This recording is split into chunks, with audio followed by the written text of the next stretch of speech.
राधे कृष्णा। जय बोलो राधा रानी की जय। जय बोलो श्री कृष्ण कन्हैया लाल की जय। जय बोलो वृंदावन धाम की जय। जय बोलो यमुना मैया की जय। जय बोलो गोवर्धन गिरिराज की जय। அழகான பிரஜ யாத்திரை பண்ணி கொண்டிருக்கோம். இதில் நிறைய இடங்கள் சரியாக நம்ம தக்ஷிண பாரதத்தில் இருக்கிறவாளுக்கு தெரியவே தெரியாது. வட பாரதத்தில் முக்கியமாக விரஜபூமியில் இருக்கிறவாளுக்கு எல்லாருக்கும் தெரிஞ்ச இடங்கள் இவை. நிஜமாவே நமக்கெல்லாம் இது ரொம்ப அந்நியப்பட்ட பிரதேசம். இன்றைக்கும் பார்க்கலாம், விரஜபூமி அப்படின்னா உடனே பிருந்தாவனம், கோகுலம், மதுரா, பர்சானா, இதுதான் நாலு தான் மெயினாக சொல்லிட்டு இருப்போம். கொஞ்சம் கொஞ்சம் இதை விட அதிகம் தெரிஞ்சவாளுக்கு பாண்டீரவனம் தெரியும், ராதா கிருஷ்ண கல்யாணம் நடந்த இடம். இன்றைக்கும் பல பேருக்கு பர்சானான்றது ராதா பிறந்த இடம் நினச்சிட்டு இருக்கா. ராதா ராணி பிறந்தது ராவல். இப்போ உங்களுக்கு கதை கேட்டு உங்களுக்கு தெரியும், கோகுலம் தான் எவ்வளோ தூரத்தில் இருக்குது, பிருந்தாவன் ஒரு இடத்துல இருக்குது, கிருஷ்ணன் நந்தகாவன் ஒரு இடத்துல வாழ்ந்தான். அப்புறம் கோவர்தனம் எல்லாருக்குமே தெரியும். கோவர்தனத்துலேயே எவ்வளோ இடங்கள் சுற்றி, கோவர்தன மலைக்கு பக்கத்துலேயே எவ்வளோ விஷயங்கள் இருக்குன்றது நிறைய பேருக்கு தெரியாது. நம்ம பகவான் கிருஷ்ணனுடைய கிருபை, ராதாராணியினுடைய அனுகிரகம் நாம் நிறுத்தி நிதானமாக டீட்டெயில்டாக இந்த விரஜ யாத்திரையை மானசீகமாக ஸ்ரவணமாக அனுபவித்து கொண்டு இருக்கோம். நம்ம இது என்ன பார்த்தோம், அந்த வத்ச வனம் அதை பார்த்தோம். நம்ம பாகவதத்தில் படித்து கேட்ட விஷயங்கள், பலராமருடைய அனுபவம் கிடைச்ச இடம் இந்த வத்சவனம். கன்றுகளும் குழந்தைகளும் ஸ்வயம் கண்ணனாகவே அவருக்கு காட்சி கிடைச்சது இந்த வத்சவனத்தில். சரியா?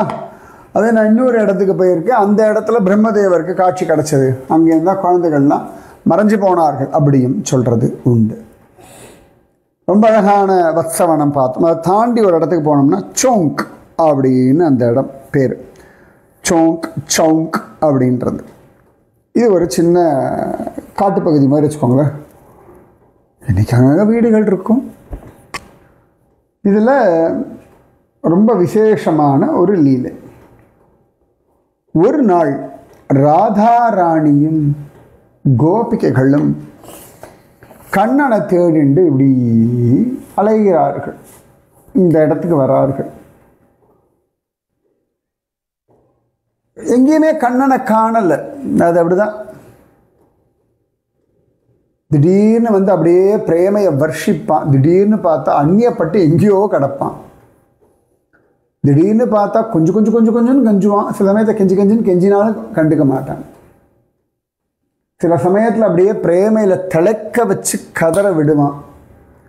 சில சந்தர்ப்பங்களில் யாரோ மாதிரி கதற விடுவான். கண்ணன், அதாவது நம்ம மனசு அவனையே சுற்றி கொண்டு இருக்கணும். அதான் நமக்கு நல்லது. அவனுக்காக கிடையாது. அவனுக்கு என்ன, நம்ம நினச்சா என்ன, நினைக்கலன்னா என்ன, நாம் அவனை கொண்டாடினா என்ன, கொண்டாடலைன்னா என்ன, கண்டுண்டா என்ன, கண்டுக்கலைன்னா என்ன, ஒதுக்கி வச்சாதான் என்ன, ஓரந்தள்ளியே வச்சாலும் என்ன, நாம் ஒதுங்கித்தான் போனாலும் அவனுக்கு என்ன, அவன் பரிபூரணம். யாரை நம்பியும் எதை நம்பியும் எதற்காகவும் அவன் இல்லை. அவனை நம்பி எல்லாரும் இருக்கும், அவனுக்காக தான் எல்லாரும் இருக்கும். ஆனால் அவனுக்கு யாரும் தேவையும் இல்லை. ஆனாலும் அந்தந்த ஜீவனுடைய திருப்திக்காக, ஆனந்தத்திற்காக, நிம்மதிக்காக அவன் அவ்வளவு உரிமை எடுத்து, அவ்வளவு ஆசையோட, அத்தனை அக்கறையோட, அவ்வளவு காரியங்கள் பண்ணிக்கொண்டே இருக்கான். சரியா? இது புரிஞ்சுக்கிறது கஷ்டம். ஆனால் அவன் பிரிய சகா ஃபாரெவர். எப்பயும் ஒரு வார்த்தை சொல்வேன், ஒரு அந்தர்யாமி, அந்தர்யாமிக்கு இன்னொரு வார்த்தை சொல்லுவேன், அவிஜாத சகா. த அன்னோன் ஃப்ரெண்ட். எனக்கு ரொம்ப பிடிச்ச வார்த்தை அவிஜ்ஞாத சகா. எனக்கு ரொம்ப பிடிச்ச வார்த்தை இந்த அவிஜ்ஞாத சகான்ற வார்த்தை புரஞ்சன உபாக்கியானம் பாகவதத்தில் அழகாக காண கிடைக்கிறது. ஆச்சா. ஸோ இந்த தேடிண்டு வர கோபிகைகள் ராதா ராணி எல்லாம் வரும்பொழுது பார்த்தா அந்த காட்டுக்குள்ளே அவ்வளவு விதவிதமான காட்டு காய்கறிகள் கீரைகள்லாம் இருக்குது. சிலதெல்லாம் காட்டுக்காய் ஊருக்குள்ளே கிடைக்காது. நான் இந்த ஹிமாலயாஸ் போயிருந்தேன் இல்லையா, இப்போ புஷ்பவனம் வேலி ஆஃப் ஃப்ளவர்ஸ் போகும்பொழுது போயிட்டு ரிட்டர்ன் வந்துட்டுருக்கோம். அப்போ எங்களோட கைடு கபில் ஏற்கனவே சொல்லியிருக்கானான்னு தெரில, அவ்வளோ பெரிய இலையோட ஒரு செடியை பார்த்தோம். என் கையோட பெருசு, 2 கை வச்சா கூட அதோட பெருசாக இருக்கு அந்த இலை. நல்லா வீடியோலாம் எடுத்துகிட்டு இருந்தேன். அப்போ கபில் சொன்னால் இதெல்லாம் நாங்கள் சமைப்போம் அப்படின்னா. சமைப்பியா? ஆமான்னு சொல்லிட்டு அப்புறம் அவனே அதில் ஒரு குருத்து மாதிரி ஒன்று இருந்தது. குருத்துன்னு அத்தனை பேர் தெரியும். இந்த வாழை மரத்தெல்லாம் வாழை இதை நட்டு வச்சோம்னா அதுலேயே அந்த இலை அப்படி மேலே வரும். அது பேர் வாழை குருத்துன்னு சொல்லுவோம். தென்னங்குருத்து, வாழைக்குருத்து, அந்த நுனி, அந்த ஃப்ரெஷ் லீஃப், அது இளந்தளிர குருத்து அப்படின்னு சொல்கிறது உண்டு. அந்த இளசாக வரும் இல்லையோ, அது பேர் தான் வாழைக்குருத்து அப்படின்னு சொல்லுவார். அந்த இலைங்க திறந்திருக்காது, அவ்வளோ இளசாக இருக்கும். அந்த மாதிரி நான் பார்த்த அந்த செடியிலேருந்து ஒரு சின்னதை உடச்சி கொடுத்தான். சாப்பிடலாம், தைரியமாக சாப்பிடுங்கன்னா. அவ்வளோ நன்னா இருந்தது. அதாவது ஒரு வெறுமை பச்சையே அப்படியே பிச்சு கொடுத்தா அப்படியே சாப்பிட்டோம். அப்புறம் தான் அவன் சொன்னான், சில இதெல்லாம் காமிச்சு இதெல்லாம் நாங்கள் இந்த ட்ரெக்கிங் போகும்போது சமையலுக்கு இதெல்லாம் எடுப்போம், இதை எடுத்து அங்கேயே அப்படியே சமைச்சு கொடுப்போம் அப்படின்னு. வாவ் அப்படின்னு நினச்சிட்டேன். அதே அந்த மாதிரி ஒரு ஃபேர்ன் உண்டு அங்கே, FERN. அது ஃபேர்ன் செடின்னு ஒன்று சொல்லுவாள். அதுக்கு தமிழில் நான் சின்ன வயசில் வளர்த்துருக்கேன். அதுக்கு ஒரு பேர் உண்டு, எனக்கு இப்போ பேர் மறந்து போயிடுத்து. கண்டுபிடிச்சு சொல்லுங்க பார்க்கலாம்.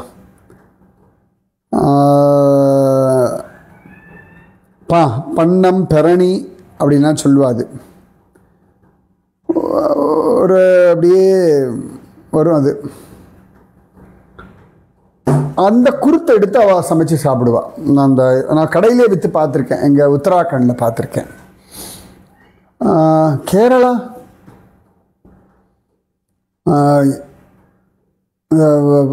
வாழை, அப்புறம் நேந்திரங்காய் சிப்ஸ் பண்ணுவாள்.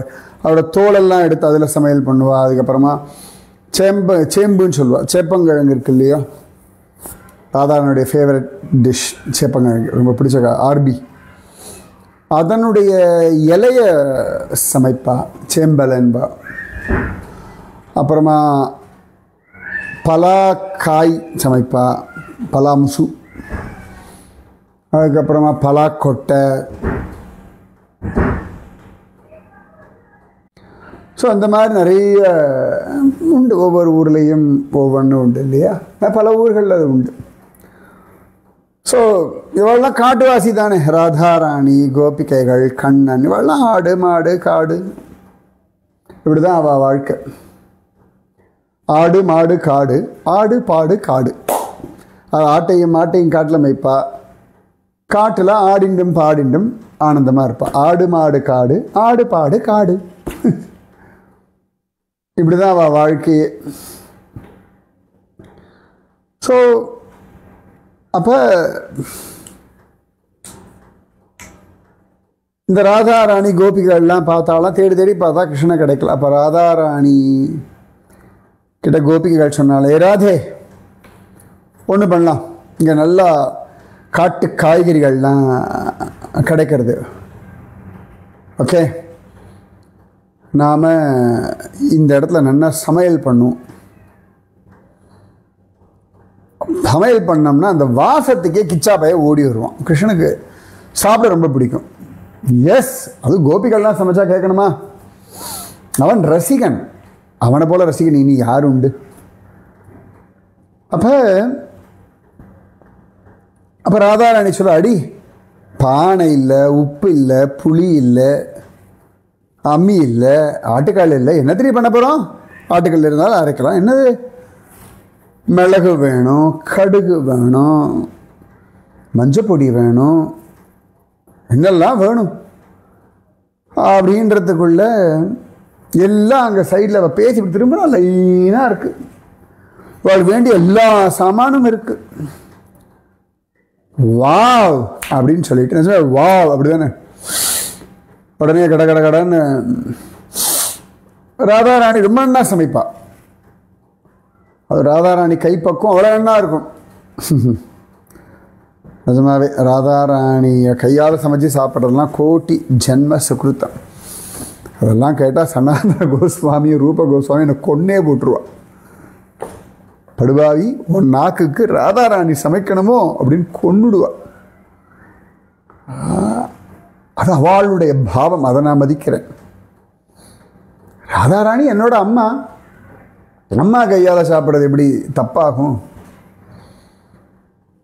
அம்மா கையிலையோ மனைவி கையிலையோ சகோதரி கையிலையோ மகள் கையாலேயோ இல்லை நமக்கு அன்புள்ளவர்கள் கையாலேயோ சமைச்சு சாப்பிடும்போது நல்லா தானே இருக்கும். அவளை கஷ்டப்படுத்தக்கூடாது, ஆனால் அது ஒரு சுகமான அனுபவம் தானே. அப்போ அழகாக கோபிகைகள் கிட்ட ராதாராணி சொல்கிறா, இந்த அந்த காயை கொண்டா, இந்த இலையை கொண்டா, அது கொண்டு ஃபஸ்ட் கிளாஸ் சமையல் நெய்யெல்லாம், அதுவும் நெய்யில் போட்டு அப்படி நன்னா வதக்கறாளாம். இந்த பாஸ்மதி ரைஸ்லாம் இந்த jeera rice, vegetable rice, fried rice அப்படி இந்த நெய் மணக்கும்ல, அது நார்த் இந்தியா அந்த பாஸ்மதி ரைஸ்க்கு அப்படி வணக்கம். அது நல்லா சோங்க், இதுக்கு பேர் தான் சோங்க், நெய்யில் காய்களை வதக்குவது. ஓகேவா? இந்த டீப் ஃப்ரை, ஷாலோ ஃப்ரை எல்லாம் சொல்லுவோம் இல்லையா, இதெல்லாம் பண்ணியிருக்கா ராதாராணி. அப்போ அந்த நெய் வாசனை, அந்த நெய் தாளிப்பு இருக்கும் இல்லை ரசத்துக்கெல்லாம், கடைசியில் அந்த நெய் தாளிப்பு அப்படி விடுவா.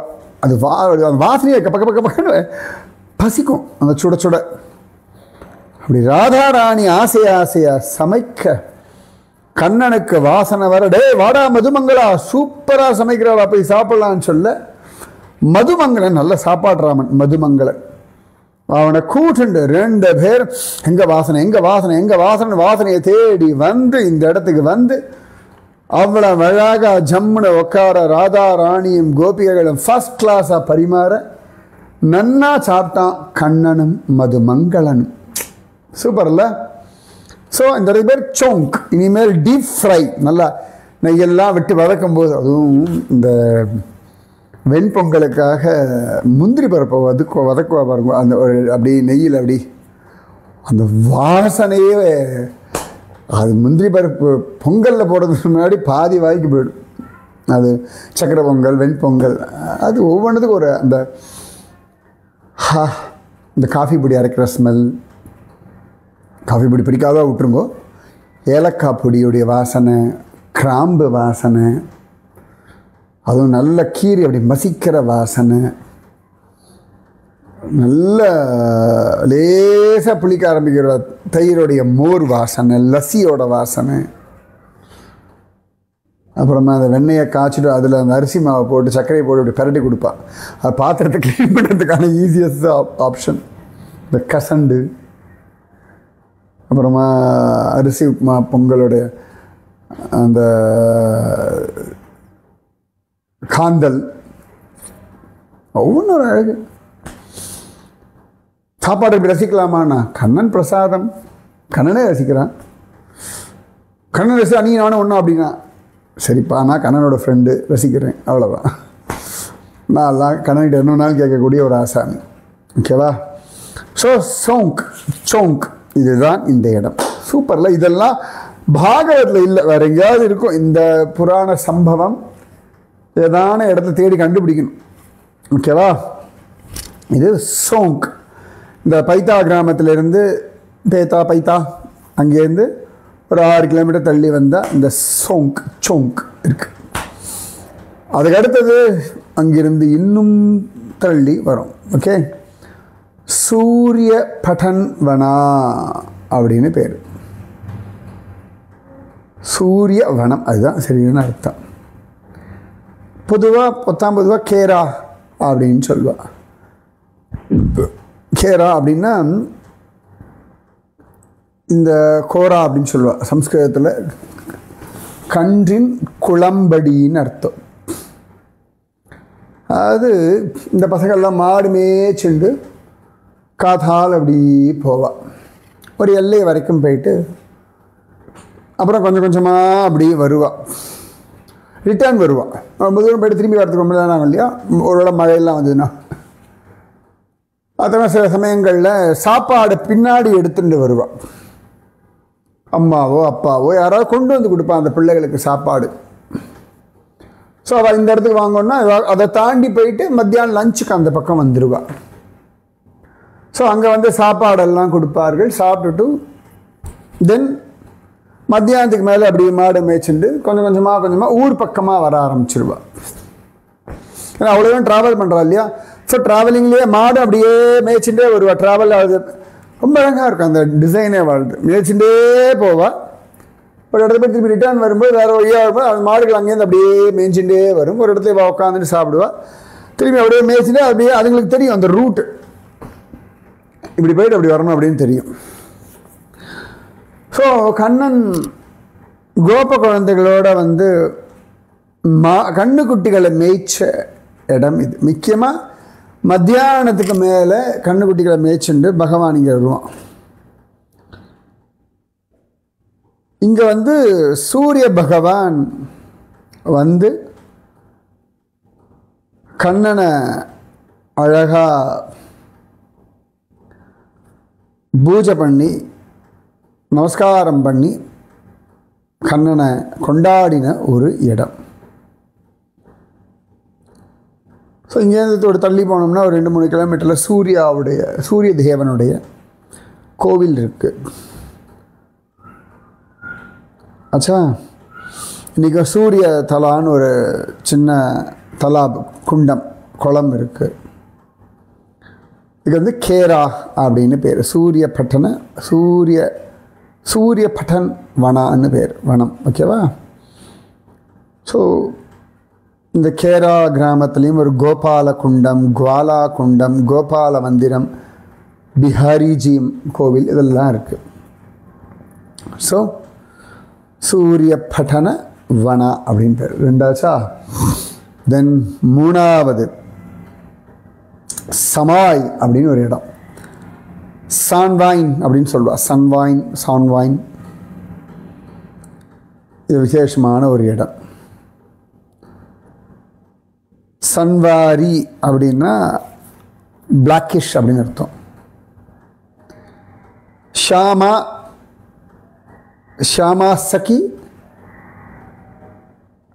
அது கலோக்கிலேயே சமாயே ஷாமா சாமா சாமா சாமா சமா அதுதான். பார்த்த சாரதியே பாச்சா, ஜெகநாதன் ஏ ஜகு,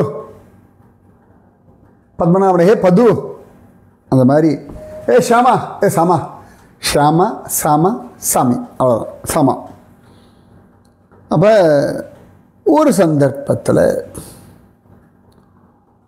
ராதாராணிக்கு கொஞ்சம் கோவம் வந்துடுத்து கிருஷ்ணன் மேலே.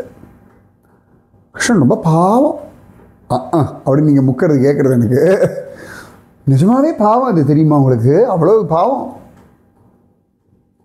ராதாராணி அப்போ ரொம்ப பாவம். படுத்துறதுக்குனே இவன், படுறதுக்குனே அவள். இது 2 பேருக்கும் பிடிச்சிருக்கு. அவள் 2 பேரோட இந்த ஊடலும் கூடலும் அது தனி. இந்த ராதாராணி கோச்சிக்கிறதும், இவன் அவளை சமாதானப்படுத்துறதும், அதுக்கப்புறமா ராதாராணி அவனை பார்த்து சிரிக்கிறதும், ராதாராணி அவன் இஷ்டத்துக்கு ஆடுறதும். உன்குளிர்ந்த தாமரை போன்ற பாதங்களை என் தலை மீது வைப்பாயாக ஹே ராதே அப்படி கண்ணன் கேட்பான் இல்லையா. ஒரு நாள் ராதா ரொம்ப கோவம் வந்துட்டான். அப்போ கடுப்பாய் இங்கே வந்து உட்காந்துட்டான். ராதாராணிக்கு கோவம். ராதாராணி ஒரு அன்ஹாப்பியாக இருக்கான கிருஷ்ணனுக்கு பிடிக்காது. எப்படியாவது அவளை சமாதானப்படுத்தும். உடனே ஒரு பொம்பளை வேஷம் போட்டுன்ட்டார் பய. ஷாமா சகி அப்படின்னு பேர். ஷாமாவாயிட்டான். உடனே ராதாராணிக்கு பக்கத்தில் வந்துட்டு நிறைய கோபிகள் உண்டு. ராதாராணி கோவத்தில் இருக்கிறதுனால இந்த ஷாமா சக்கி வந்து என்ன ராட்சி ராதே, ஏன் ராதே கோபமாக இருக்காய், நான் போய் கண்ணனை கூட்டிட்டு வரட்டுமா? பேசாதாடி அவனை பற்றி. என்னாச்சு ராதே? அவனை மாதிரி உன்னிடத்துல வேற யார் காதல் செய்வா சொல்லு? உன்னை விட்டு அவனால் இருக்க முடியாது தெரியுமா? அவனை மாதிரி அழகன் உண்டா சொல்லு?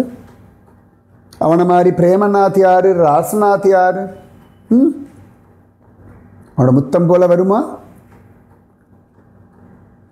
அவன் அப்படி ஆலிங்கனம் பண்ணிக்கிற மாதிரி வருமா? அவன் போல் பார்வை உண்டா? அவன் போல் நடை உண்டா? அவன் போல் உடை உண்டா? அவன் போல் உன் இடையை தொடுபவன் உண்டோ? இப்படி எல்லாம் சொல்கிறான். பொம்பளை பசங்க தானே இதுவோ பேசிக்கிறது. கேட்டு கேட்டு கேட்டு ராதாராணிக்கு அப்படியே அந்த கிறக்கம் வந்துடுது. அது கிருஷ்ணனை பற்றி பேசினாலே கிறங்கித்தானே ஆகணும். அது கிருஷ்ணனே பேசுகிறான்னா பொம்பளை குரலில், பொம்பளை வேஷத்தில். ராதாராணி, மாமா எல்லாம் நீ சொல்லு, அவன் எங்கே போய் தொடங்க? பக்கத்தில் காட்டில் தான் இருப்பான், நீ போ, நான் போய் அவங்ககிட்ட ரெடியாக இருக்க சொல்கிறேன்.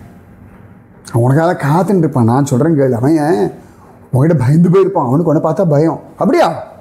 ஆமாம், உன் கோவம் அவனுக்கு தாங்குமோ? உன் எதிர்க்க வரதுக்கு பயந்து எங்கேயோ ஒளிஞ்சுன்னு தான் இருப்பாங்க காட்டுக்குள்ளே. நீ போய் பாரு, உன் காலிலே விழுவான் அவன். இப்படியெல்லாம் சொல்லிவிட்டு இவன் போக ராதாராணி அப்புறம் போய் அதுக்குள்ளே கிருஷ்ணனா நிற்கிறான். ஸோ கண்ணன் ஷாமா சக்கியாக வந்து ராதாராணியை சமாதானப்படுத்தின கிராமம் இது, இடம் இது. ஷாமா அதான் சாமாய். சூப்பர்ல. ராதே கிருஷ்ணா. जय बोलो राधा रानी की जय, जय बोलो श्री कृष्ण कन्हैया लाल की जय, जय बोलो वृंदावन धाम की जय, जय बोलो यमुना मैया की जय, जय बोलो श्यामा सखी की जय. ஸோ இன்றைக்கி என்னெல்லாம் பார்த்தோம்? 3 இடம் பார்த்தோம். சௌங்க், சூர்ய பாட்டன் வனா, அப்புறமா சமா. ராதே கிருஷ்ணா.